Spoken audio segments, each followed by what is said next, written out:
Welcome to Crescent City with your hosts, Natalie Jean and Jackie Zabrowski. I feel as though this is how Rizan looks in the mirror in the morning, what you're doing right now. Yeah, because he just goes, wow. Oh my God, wow. I would. Wow, look at how this, oh my God, it's like I don't even have to try. If I were him, I would also say that in the mornings. I am worried about, I did look into getting violet contacts, but I'm worried if I put in violet contacts that I'd never take them out. I know. I'm really going to start messing with contacts, and it's going to be a problem for everyone. The real problem, and I have a good, honestly, our friend Sonia sent me to a good place. The problem is I have to get prescription contacts. So it is an investment to do it. And I'm worried that it's like, why would you? In the same way, when I watch Buffy, and of course, Willow gets addicted to using magic, because wouldn't you? Yeah. If you were able to? 100%. And I feel the same way about this. Yeah. You know, we are colliding through we're colliding with catastrophe in this country. I say, do what gives you a smile. Give you a smile. Put a wig on. Put a fucking wig on. If you need some violet contacts, who knows? Gives a shit? You could reinvent yourself and pretend like reality isn't real. Just for Look a at moment. us. Look at us. I've got stupid wings on. Who cares? I'm wearing these gloves because I couldn't find my correct Feyre gloves, and these look like they're haunted doll hands from Halloween, and that's what I'm pretending are tattoos. I'm glad that you're not. I thought at first it was just on one hand, and I thought you were giving me like Michael Jackson, especially with the two fingers cut off. Well, I can't move the computer. Oh, I thought that you were trying to tell us something about Feyre, that I was like, is this where she gets into her lesbian experimentation section so that you can have these two fingers free? I mean, they've talked about bringing a third in a few times, but it's usually two men worshipping Feyre. And then that's the thing. And then she's like, oh, the baby's gonna rip me apart. But then we're past that. It's over. I know it's over, but I do love. You actually look like you could be the boy. This is my Nick's wig. It's your Nick's wig. Yeah. I did dress like this. This is why I was dressed as our child when she went to the bone carver. And your guys are listening. And if you haven't read Crescent City, you're probably thinking, what are you talking You mean A Court of about? Thorns and Roses? Court of Thorns and Roses. What are you talking about? If you have not been paying attention to this podcast, why are you listening to the show? Why are you listening to it? Yeah, if you don't know anything about the book Crescent that we're City, currently talking about, then I don't know what to tell you. But this is where things, I dare say, get interesting with Crescent City. We are about to climax out of this. Is it because you're sitting next to me? Is it because you're sitting next to me? Yeah, because you're my mate. Well, because also Rizan is your number one, right? Yeah. Yeah, like in the way that for me, Cassian is my far number one. Rizan is your far number one. Yeah. And which is great so that we can be sisters in any dimension we That's find. right. Yes. But don't turn Henry into Rizan, because I feel like I'm going to have issues. Well, he's not my number one, but it's not that I don't want to bang Rizan. I actually think Henry has a lot of qualities of Rizan, which is like a leader, somebody who can, find satir in any instance. You who's are right. Firm but gentle. Yes. There are many qualities that they share, and I think that makes sense. And even though I really want him, I feel like Henry's more from the Autumn Court. But we've discussed he's red hair. He looks like he's from the Autumn Court, and he's got a sneer. Well, it's just because he sneers at you because you're his sister. He's like sneering. He doesn't sneer at me. Yeah, no, I would never see a sneer at you. Oh my God. I think if he tried to sneer in front of you, you'd be like he'd just start to cry. I can't, Natalie. Okay, that is a sisterly impersonation. Yes. He wouldn't do that. No. He is traditionally masculine, but he's also very sensitive and thoughtful and emotionally communicative. Introspective. He is. And he's very good. He was raised by strong women and around women. Yep. Thank you for recognizing me. You're welcome. Rigelus'd and Jackie? Yep, both of us. Both of us are there to make Henry more fuckable. Jacksond. Thank you, Jacksond. Jacksoft. Oh God, that was a Henry Senior joke. That was right a there. Henry scene. I mean, you could hear the I heard accent come out of me. It's better. That's the accent I did, you know? It is. Of the choices you had, that was the better one. And I'm not dressed like the Prime right now, so I can't even pull all of that in, you know? I know. But look at me. Not that Rigelus'd is an effeminate man, but I do feel like I could, if I were taller and if I were broader, I really could pull off a Rigelus'd cosplay pretty well. Yeah, with violet eyes. I actually think that Rigelus'd is described as beautiful quite often. Yes. And also, And he ethereal. is stylish. And he Yes. likes jewelry and he dresses to the nines. Yes. He wants to be fashionable. So, yeah, I think you could pull that off well. And that's why, babe, you got something on your face? Thera, if you could. Rigelus'd would never. If you could. No, he would never. He'd be like, look at my beautiful mate. She was in the midst of painting. How dare you? He would just be thinking about chapter 55. 54? Chapter 54? 55. That's all he'd be thinking about every time it's chapter 55. I'll be thinking about it. But, we are at the end of Crescent City. Of House of Sky and Breath, we are not at the end of Crescent City. We are not at the, we're not at the House of Sky and Breath yet. Okay, I know. We have to do the third book. Oh, it's thick. It's a thick baby. We have to do the third book next. No, we get to do the third book. Honestly, I was talking about this with Adam, and I think that it will be an interesting conversation because we feel not completely the opposite spectrum, but we both have very differing feelings on the third book. So I want you to know, if you're listening and you've read the third book and you're like, stick with it. Let's go through it again because it is important to whatever she's fucking setting up. So it's good that we know it. It's good that we're going through it again. And I'm an apologist. Saying this to myself. I enjoyed it. You loved thoroughly. it. Yes.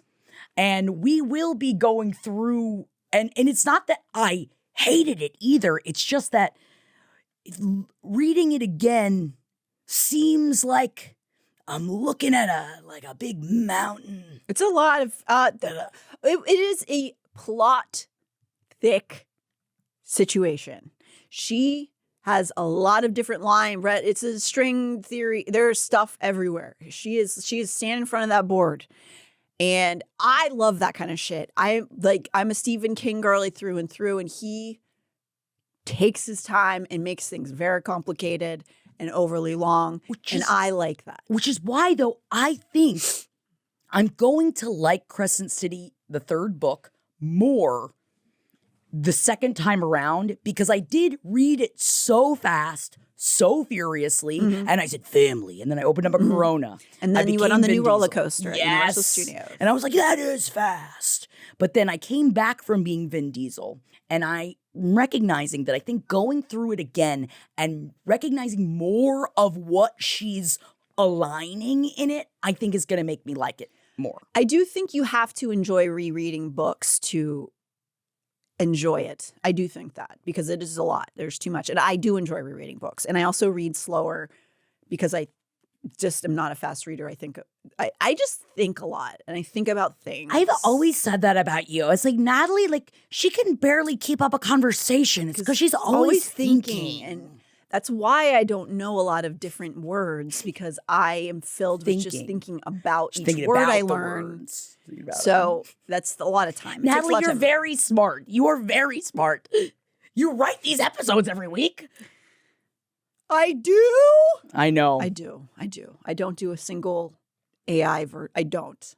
Never would. You work with Jess, who also worked very hard. And our researcher Jess did an enormous amount of help this time around.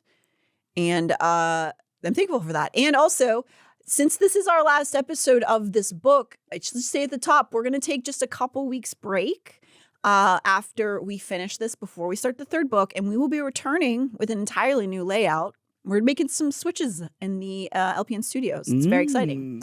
So we're going to have it a little bit different format, but it's still going to be The same or blah, blah, blah, blah, blah, blah. But it will be a different book. But the same books, but a different book. Very different things are happening in it. Yeah, and there's a lot of perspectives in it. There's a lot of different POVs. Yes, there's a lot of third person POVs. I felt like I there at times. That's why I'm so glad that we'll be able to unpack it together, because there were times I felt like I was watching tennis, where it's just like back, and just like where are we at now? Mm-hmm. Oh, great, we're back to Ethan.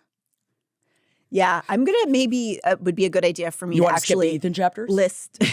We can list skip out. the Ethan chapters if you want to skip the Ethan chapters. No, there's plot. There's plot. I know in it. there's plot in it. I know. I'm gonna list out exactly every POV in the book, so we can see how many people there are perspectives of. Okay, in it. I great. think that would be a good idea. Yeah, I love this.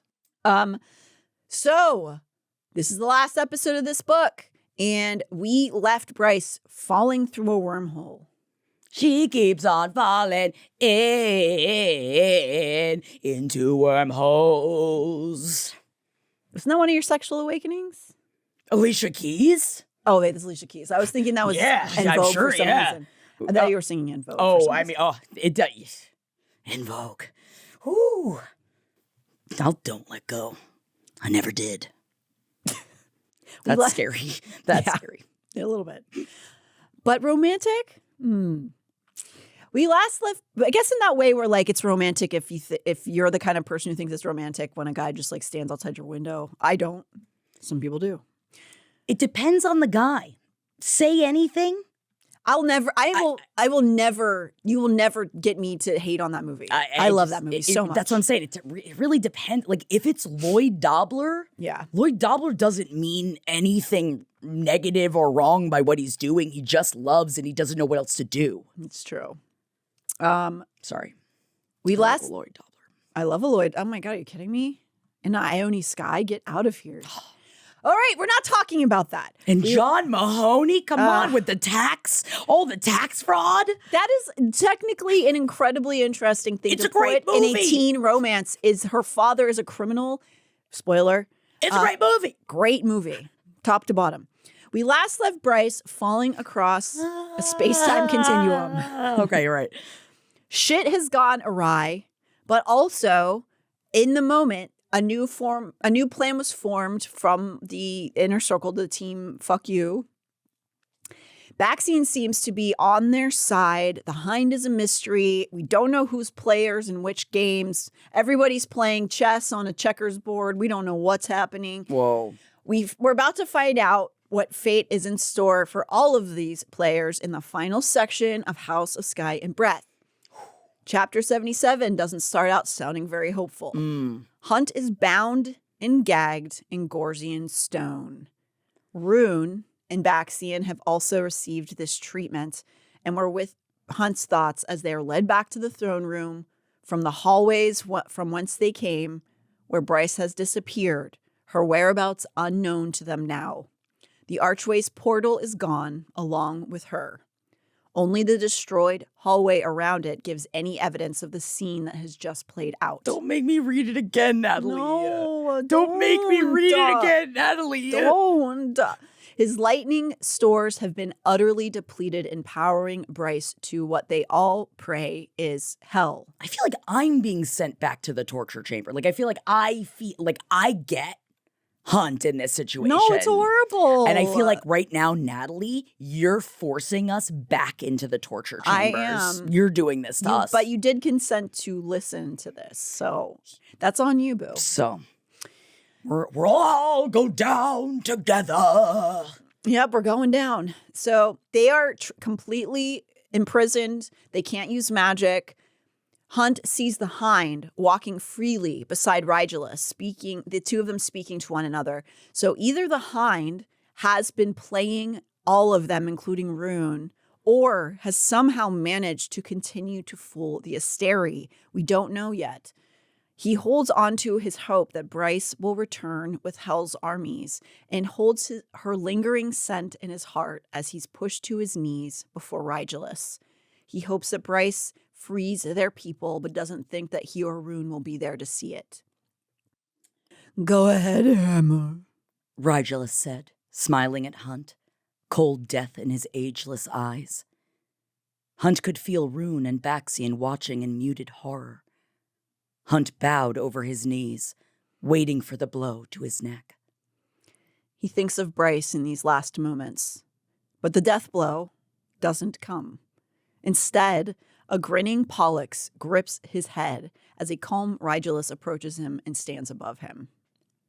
Rigelus laid his glowing hand on Hunt's brow, and pain erupted through his skull, his muscles, his blood, as if the very marrow of his bones were being burned into mist.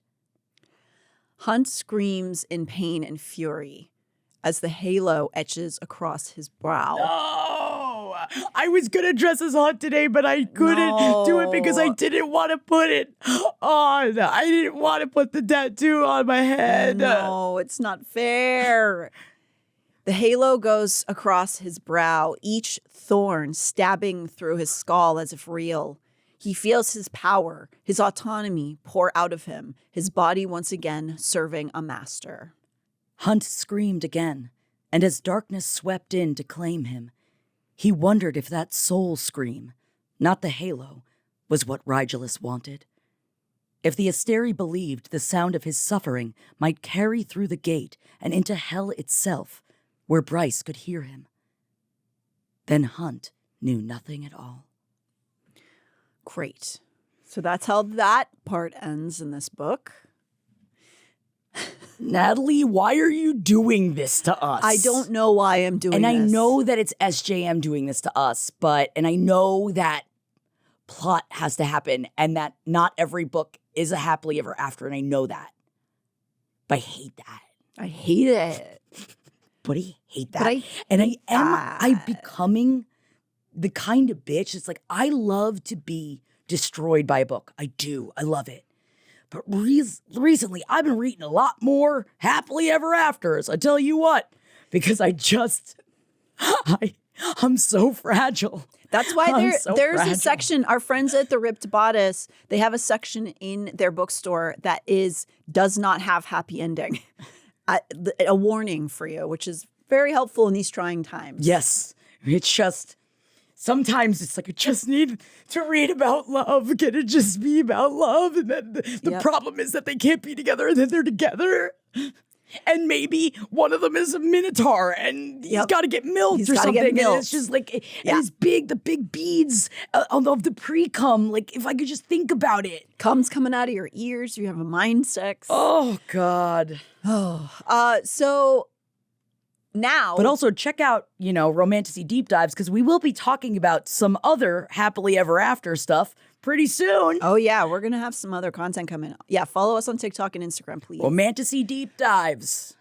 And YouTube. So we're at chapter 78, and we are with the Bryce who has fallen upon something through a hole. Talking about First Light again? Or is this Yep. Hell had grass and mist. Bryce has landed somewhere. Shaking, in shock and grief, and also now dizzy, Bryce is sprawled across a grassy space. Her body is battered, and she imagines she looks a fright. She can see the blood under her nails. Though her body is exhausted beyond words, she screams at it to move, to get up, to begin the process of finding Adis on this foreign planet. In a panic, thinking about all the creatures that had poured out into Midgard the previous spring, her eyes dart around for danger, looking for demons, only to spot the Starsword laying next to her. She had taken it from Rune in those final moments. Get up, she told herself, gritting her teeth. The mists parted ahead, peeling back to reveal a gentle turquoise river, perhaps 50 feet from where she knelt, flowing right past the lawn. Feeling more disoriented than ever, she realizes she seems to be in someone's manicured yard. And then I wrote, Ferk. I imagine she's really having Ferk going on in big that case head. of Ferk. Oh, yeah. On the other side of this river, she can make out shapes moving through the mist, lazily. She screams internally for her body to move through the shock she's experiencing. Looking down at her leggings, she sees that the harpy's blood still covers a large portion of her clothes. It was a good kill, though. It was a sick-ass kill. Really good kill. Before the blood can draw whatever nightmares that hell holds, she manages to get 1 foot under her to stand. Something icy and sharp pressed against her throat. A cool male voice spoke above her. A cool male voice spoke above her, behind her, in a language she did not recognize. But the curt words and tone were clear enough. Don't fucking move. Do you like my little wings? I do, but you're not Asriel. Little wings. Little wings. I'm not Asriel, but it's like I'm giving shadows. Like I'm definitely I'm all about that shadow right now. It's not what I would call threatening. My little tiny wings? Yeah. That definitely couldn't pick me up. I'm gonna come at you. You wait. Once I can get airborne, I'll show you. They're cute. I guess it's not, but it's not sexy. They're not sexy wings. No, I wouldn't necessarily say they're virile. They are the tops I was looking for, though, so I was excited because it does give the shape of what their wings are, but then you see how little how cartoonishly little they are, and it's so funny. Yeah, it's almost like you could be frightening, and then when the wings open, you're like, oh. Maybe not. What do you mean? God, this is what I'm saying, guys. Everything is horrible out there, but if you just get yourself a pair of wings that also moves out when you pull the strings, I mean, entertainment for hours. Really is. So someone has stopped her with a knife to the throat. Her powers are drained and useless. This being speaks again from behind her, but she has no idea what he's saying. It's some language she's never heard, so she remains still. A hand from this being reaches down, grabs her shoulder, and twists her body to stand and face him. She glimpsed black boots, dark scale-like armor over a tall, muscled body. Wings. Great black wings. A demon's wings. A demon, you say? Well, as her gaze moves upward to his face, she's like, oh, this demon's hot as hell. Hot. How hot is he? His face card is slaying. No, she didn't say that. She does say he's beautiful. She is reeling with despair, and as he tries talking to her again in this foreign, strange language, she begins to try to communicate what she needs. Adis, she says to the male humanoid creature, I'm looking for Adis. He watches her, seeming not to understand what she's saying. But so hot. But man, is he good looking. Good Lord. Suddenly, his eyes widen as he glances next to her. She follows his gaze and sees that he is staring at the Starsword. What? She's too broken to care. She steps forward towards him, grasping at his shirt, fully at his mercy as tears begin to fall. Again, she begs to be taken to Adis. Realizing they can't communicate through language, he gestures to her and pulls a piece of cloth from his armor. He motions for her to put it over her eyes. With no other available options and emotionally spent, she complies. He tightens the fabric around her eyes at the back of her head, and she notes he isn't rough or cruel. Before she can think, he has scooped her up into the sky and realizes they are flying. To where? Unknown. Bryce tried to use the time in the air to stop shaking, but she couldn't. Couldn't even form a solid thought. This would have been the time to flap your wings of all of the things. Oh, yeah, I guess, you shaking from these? Oh, these are giving you? Don't worry, bitch. We gonna get you where. We gonna get you where we gotta get you. Don't worry. Are they separate strings? Yeah. When you walk through the door, yeah, you know I got a big wingspan, a big wingspan. Oh, this is entertaining me. I'm telling, get yourself a pair of these wings. I don't work for Big Wing, but these are a lot of fun. Hey, big spender! Support local artists. There actually are a lot of wing makers around now. On Etsy, it's crazy. You can really get some amazing wings made. Yeah. And I am looking into it. Yeah, just keep measuring Jeff and how big he gets. Oh, I know. I gotta see how big wings my boy You've been needs. batifying him for years Oh, now. yeah. So they are up in the air. She doesn't know what to make of what's going on, but she is just too just drained, destroyed, in despair to even care that much. Shortly after they've taken to the air a very brief amount of time, and then he comes back down to the ground.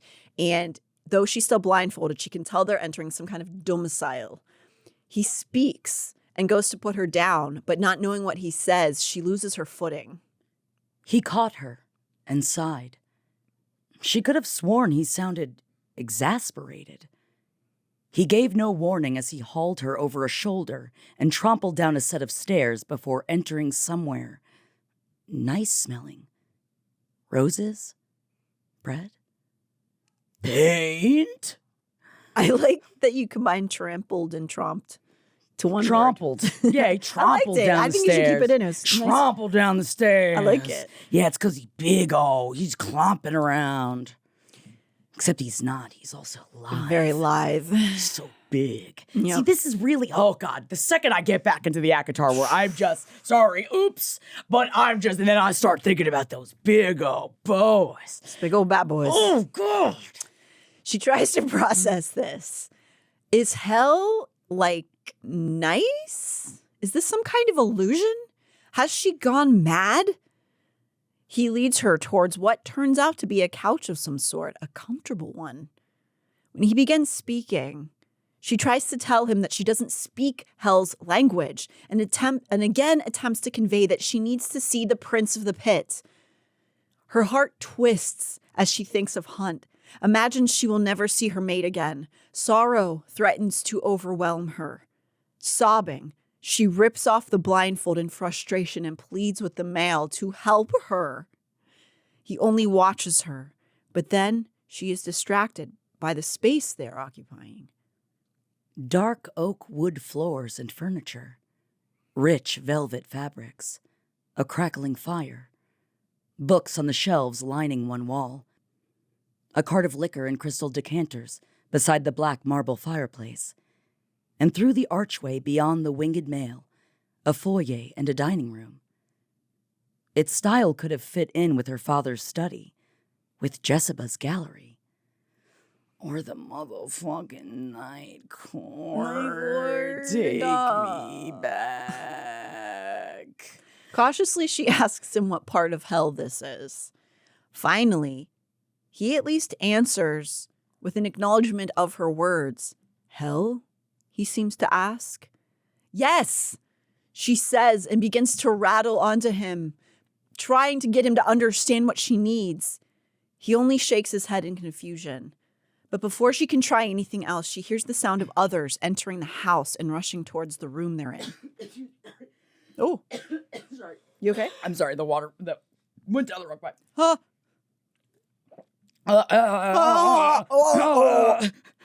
Okay, so before she can try anything Keep else, that all in. I feel like Leave it. Leave it. Let them hear. Yeah.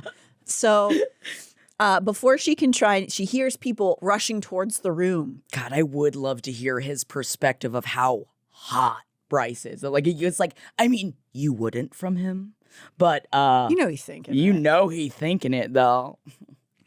Ooh, there's some fanfic about those two. I'll tell you that.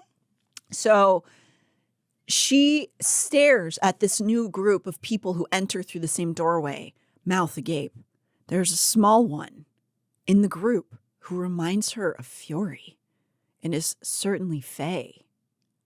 Her clothes look old-fashioned, like something that would have been worn on Cormac's Isle in Midgard. Another winged male and a pretty brown-haired female, also Fae. She tries again with this group. Please, I need to find Adis. They begin to chatter amongst one another. Sorry, I just realized I don't have my ears on. I forgot to put my ears on. And I'm sorry. It's like you don't even know who I am now. I forgot to put my ears on. Who are you? Oh, you could be Az. I guess, but I mean, I guess he has the same. They have He has tattoos. the same You tats. can be Asriel. But I want you to be Reese. I know. I want to be Reese.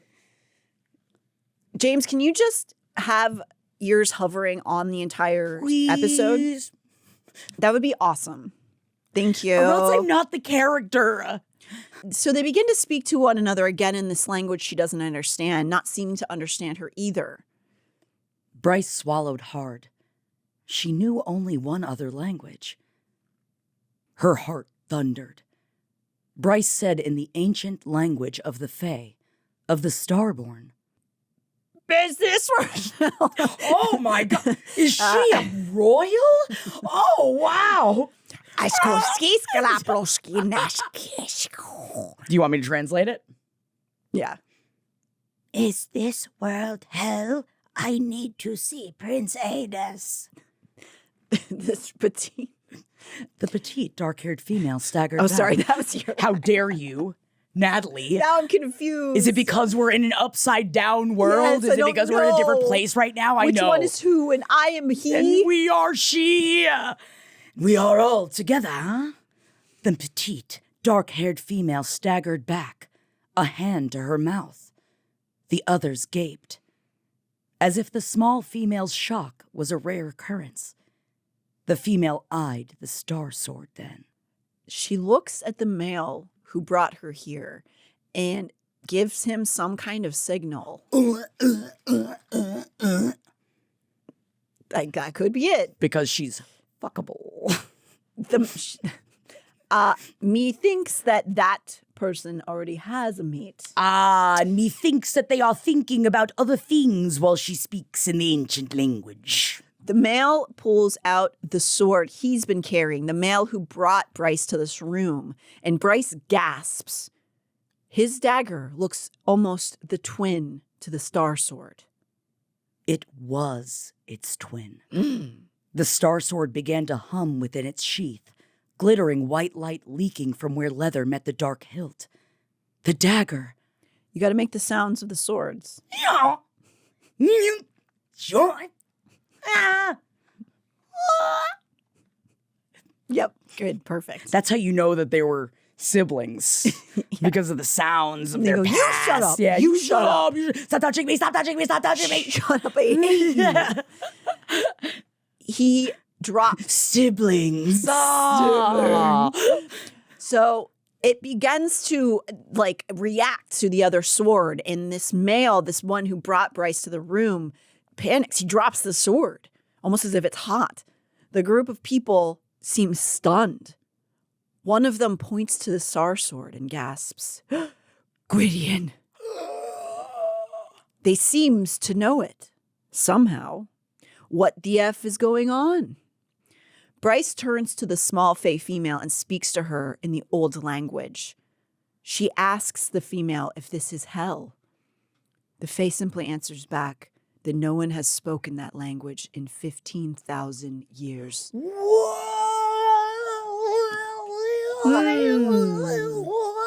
It seems to remember there's a certain dating system back in Midgard that might correlate with that. Dating system where we get to fuck the guys with the big wings? Is that the kind of dating, like an app? I hope so. Well, that kind of, yeah. This information only makes Bryce feel more tired. She tells the small one. Can you imagine, especially right now, like you wake like, up, like all this stuff is going on, and then you wake up and you're like, oh, I'm 15. Okay, well, I just, you know what? Can I have a nap? Yeah, I need a timeout for a second. She tells the small one she needs to find Adis. The small one tells Bryce she doesn't know who that is. And the female tells her some other pretty bad news. This place is not hell. Bryce slowly shook her head.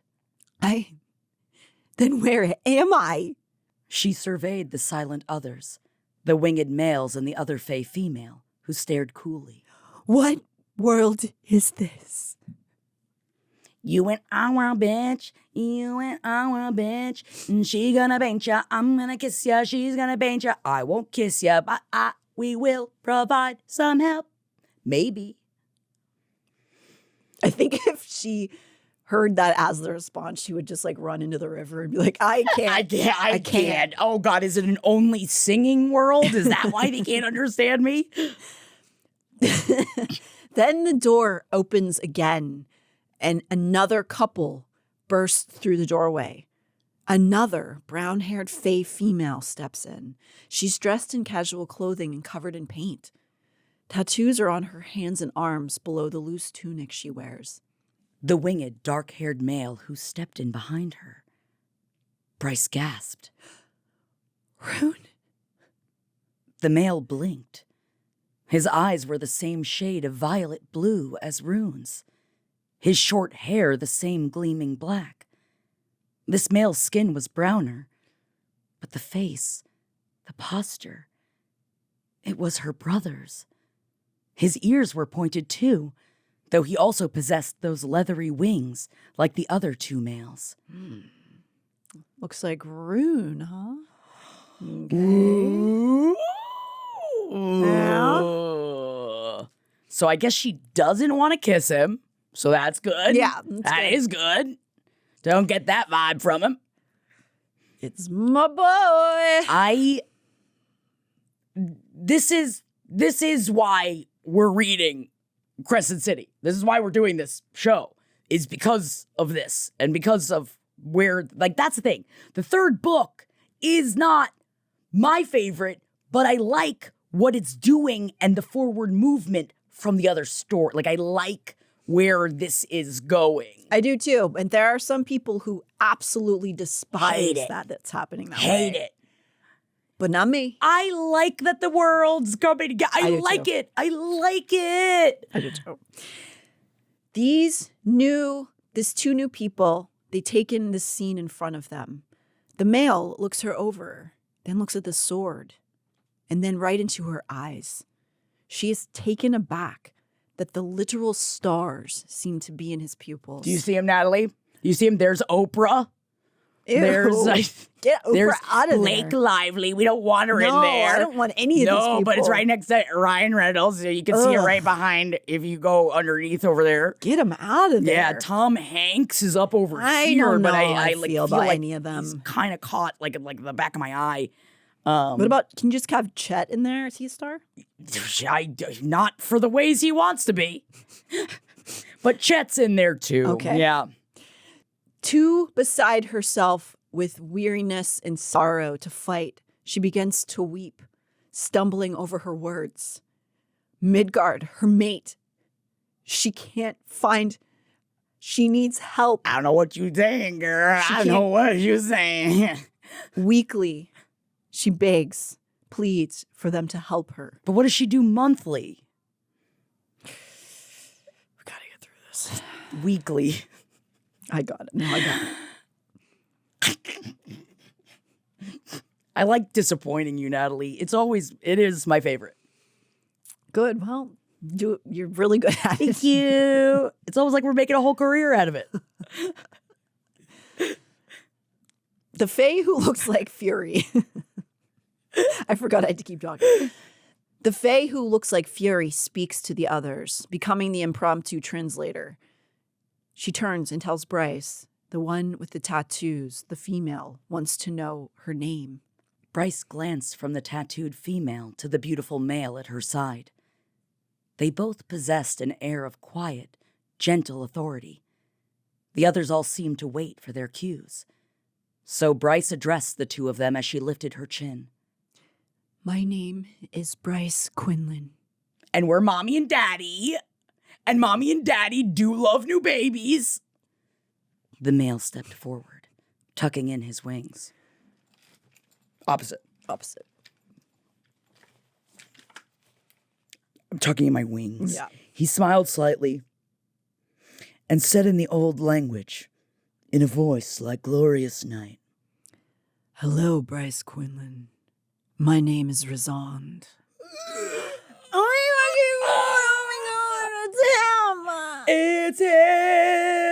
It's him. Oh my God. I miss them. I miss them. Missed I miss them them. too. I missed them. Don't worry. Now we go back to Ethan. It's just like it's like Ethan knows. He knows. Like, oh, you really like this? But what about me? Oh God, with the wolf. And it's just like there are other bigger things going on. We are interdimensionally traveling right now. Me, Ethan. But the wolf. So Don't worry, it's not going to end there. Technically, that is the end of the book. Here is now, however, an epilogue, very brief, because if you'll recall, there are many not closed ends tied up in Midgard. We only were at the palace. There's lots of stuff happening in the city as well.